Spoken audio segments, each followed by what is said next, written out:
আমার প্রিয় মা বোন, এবার আপনাদের উদ্দেশ্যে আমি কোরআন এবং হাদিসের আলোকে 11টি বিশেষ নাসিহা পেশ করতে চাই, যেগুলো আপনাদের জীবনকে আলোকিত করবে, দুনিয়াতে আপনাদেরকে মর্যাদার আসনে আসীন করবে, আর আখিরাতে আল্লাহ তাআলার কাছে আপনারা প্রিয় বান্দী হিসেবে উপস্থাপিত হবেন। আল্লাহর কাছে আল্লাহর প্রিয় বান্দী হিসেবে উপস্থাপিত হয়ে জান্নাত লাভ করতে পারবেন। এরকম 11টি পরামর্শ বা নাসিহা আপনাদের প্রতি আমার।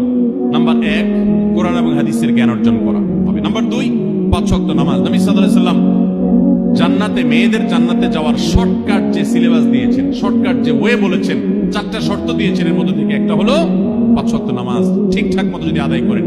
নাম্বার 3, রমজান মাসে রোজা রাখা। 4 নম্বর হলো স্বামীর আনুগত্য করা। আমি সবসময় বলি, এটা হলো মহিলাদের জন্য তিতা করল্লার আমল।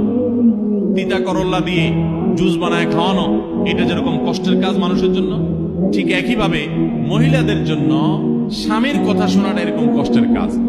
5 নম্বর গুরুত্বপূর্ণ বিষয় হলো তার ইজ্জতের হেফাজত, লজ্জাস্থানের হেফাজত এবং তার চরিত্রের হেফাজত। আল্লাহ তাআলা আমাদের মা বোনদেরকে সেই তৌফিক দান করুন। নাম্বার 6, মা বোনদের জন্য গুরুত্বপূর্ণ বিষয় হলো সন্তানদের লালন পালন করা। আপনি বাজার থেকে 2-4 কেজি আম কিনে খাইছেন, এটাতে আপনি যতটা সুখী হতে পারবেন, আপনি যদি একটা আমের গাছ লাগাই দিতে পারেন, তাহলে তার চাইতে অনেক বেশি সুখী হতে পারবেন। আপনি বেশি লাভবান হবেন, আপনি মনকে মন আম খেতে পারবেন, আপনার বংশধররা খেতে পারবে। নিজে আমল তো করবেনই মায়েরা বোনেরা, পাশাপাশি সন্তানদেরকে যদি আল্লাহ ভীরু বানান, মুত্তাকি বানান, পরহেজগার বানান, কোরআন হাদিস শিখান, তাদেরকে যদি পর্দা শিখান, তাদেরকে যদি চরিত্রের হেফাজত শিখান, তাদেরকে যদি ভালো মানুষ বানানো শিখান, তাহলে আপনি আম গাছ লাগানোর মতো ফলের গাছ লাগাই গেলেন, সওয়াবের গাছ লাগাই গেলেন, দুনিয়া থেকে চলে যাবেন। নেক সন্তানের আমল যেগুলো আপনি শিখাই দিয়ে গেছেন, এগুলোর সওয়াব আপনি পেতে থাকবেন। নাম্বার 7, মা বোনরা, বিশেষ করে আপনাদের জন্য গুরুত্বপূর্ণ হলো কৃতজ্ঞতা আদায় করবেন। পুরুষদের জন্য গুরুত্বপূর্ণ, কিন্তু মা বোনদের জন্য বিশেষ গুরুত্বপূর্ণ এই জন্য যে নবী সাল্লাল্লাহু আলাইহি সাল্লাম বলেছেন, তিনি জাহান্নামে নারীদেরকে যে দেখেছেন, তাকে যে দেখানো হয়েছে মেরাজে, যে প্রচুর সংখ্যক নারীরা জাহান্নামে, এর অন্যতম একটা কারণ ছিল নেয়ামতের নাশকরি করা। পুরুষদের মধ্যেও নাশকরির কারণে বহু পুরুষ জাহান্নামে যাবে। মা বোনরা, স্বামী এবং নিজের জগতে যতটুকু আল্লাহ তাআলা দিয়েছেন, এতটুকুর উপর শুকর আদায় করবেন। নাম্বার 8, কখনো মুখ খারাপ করবেন না, গালিগালাজ করবেন না, অভিশাপ দিবেন না। অনেক সময় পোলাপান একটু উল্টাপাল্টা করলে তাদেরকে অনেক মা অভিশাপ দিয়ে দেন, গজব ঠাডা দিয়ে দেন, বদদোয়া করেন, মুখ দিয়ে খারাপ কথা বলে ফেলেন। এগুলো খুব খারাপ জিনিস। নবী সাল্লাল্লাহু আলাইহি সাল্লাম বলেছেন, যদি কাউকে গজব ঠাডা দেওয়া হয়, এটার উপযুক্ত না হলে যে দেয় তার উপরে এসে পড়ে, এরকম ভয়াবহ একটা বিষয়। এই জন্য কোন অবস্থাতে এগুলো যেন না হয়। এবং মেয়েদের জাহান্নামে যাওয়ার অন্যতম, বেশি জাহান্নামে যাওয়ার অন্যতম একটা কারণ এটাও যে তাদের মধ্যে, অনেকের মধ্যে, আমি সবার কথা বলছি না, যে এই ধরনের গালিগালাজ করা, অভিশাপ দেওয়ার বদস্বভাব আছে। এই বদস্বভাব বহু পুরুষের মধ্যেও আছে, সবাইকে ছাড়তে হবে। নাম্বার 9, আত্মীয়তার বন্ধন রক্ষা করার পরে দায়িত্বশীল হতে হবে। স্বামীকে স্বামীর ভাই বোনের সাথে সম্পর্ক ভালো রাখতে কখনো বাধা দিবেন না। অনেক মহিলা আছে বোকার মতো কাজ করে।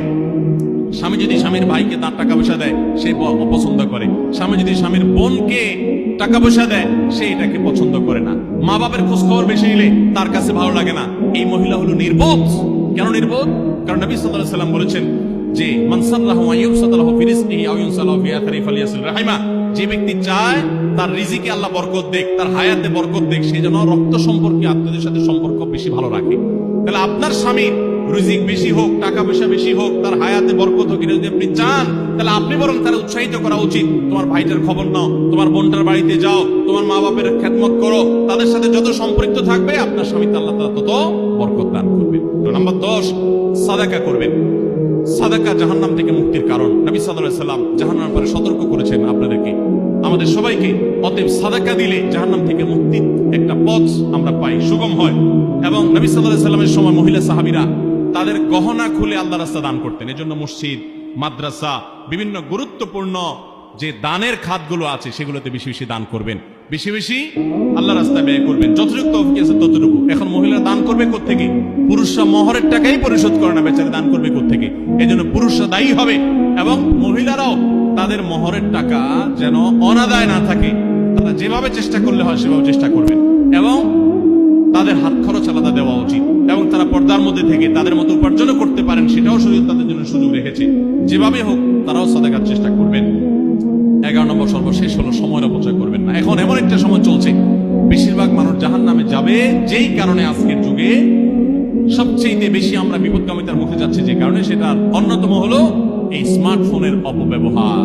আমরা অনেকে আছি টেলিভিশনের বিভিন্ন সিরিয়ালে আসক্ত, অনেকে আছি বিভিন্ন নাটক সিনেমায় আসক্ত, অনেকে আছি ফেসবুক এবং ইউটিউব এগুলোতে আসক্ত।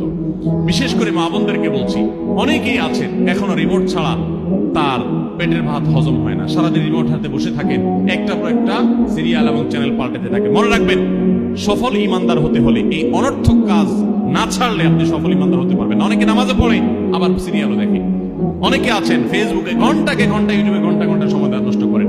এর জন্য আল্লাহর কাছে জবাবদিহি করতে হবে। কিয়ামতের ময়দানে আল্লাহ তাআলা কয়েকটা প্রশ্ন উত্তর দেওয়া ছাড়া একজন মানুষকেও নড়তে দিবেন না। এর ভিতরে একটা হলো যে তোমার সারা জীবনে কি অর্জন করেছো। সময়ের অপচয় করা যাবে না, সময় হলো জীবনের সবচেয়ে মূল্যবান সম্পদ। অতএব আল্লাহ তাআলা আমাদের সবাইকে জীবনের এই অমূল্য সম্পদ সময়কে সংরক্ষণ করার তৌফিক দান করুন। মা বোনরা, আপনাদেরকে আমি আল্লাহর ওয়াস্তে উপদেশ করতেছি, যারা বদভ্যাস আছে ফেসবুক ইউটিউবে ঘন্টা ঘন্টা পড়ে থাকার, প্রয়োজনে এগুলো সব ডিলিট করে দেন মোবাইল থেকে। প্রয়োজনে আপনি এই মোবাইল বিক্রি করে বাটন ফোনে চলে যান। নিজের বদভ্যাসকে নিয়ন্ত্রণ করতে না পারলে প্রথমে চেষ্টা করেন, এরপর না পারলে প্রয়োজনে বাদ দিয়ে দেন।